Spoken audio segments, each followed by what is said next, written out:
quieting in the mini budget at the end of last month. For now, Downing Street says it is committed to taking forward all of those proposed tax cuts. Given that the government has also said that it's not going to cut public spending and it wants to bring down debt in what it says is the medium term, it's got to somehow find some money from somewhere, and it also needs to, by the minister's own admissions, restore some stability and confidence in the financial markets. So you get the sense that something's going to have to give or change between now and the end of October, but we shall see. This morning, the Foreign Secretary, James Cleverly, has said that he doesn't understand why people were surprised, or at least people shouldn't have been surprised by what Liz Truss has done in government, given everything she promised in the leadership contest, and warned against some of the more extreme measures being talked about by MPs.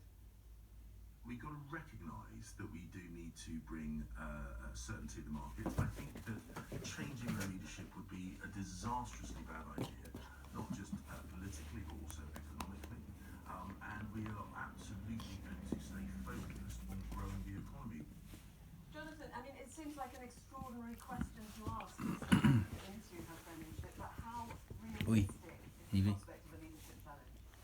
Well, not very in the short term, I think, is the short answer to that. It is extraordinary to be talking about it, as you suggest. James Cleverly said that unprompted, so perhaps it is a concern that some Conservative MPs are going to get ideas and start making moves. But the trouble is, to do that, a full-blown leadership challenge so soon after one that installed Liz Truss in number 10 wouldn't look great as far as voters were concerned, you'd imagine, from the outside, to put it mildly. And also there'd need to be some sort of unity candidate that could step in at short notice and take the party forward, and that just isn't there at the moment.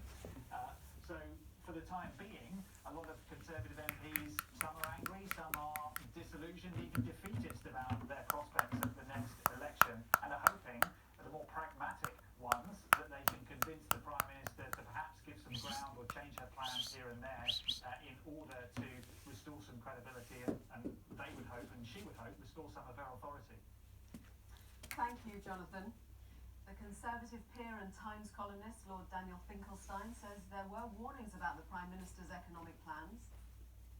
If you borrow money against either spending or, in this case, tax cuts, and you don't know where it's coming from, the markets may not back that judgment, and you never know when that moment will come.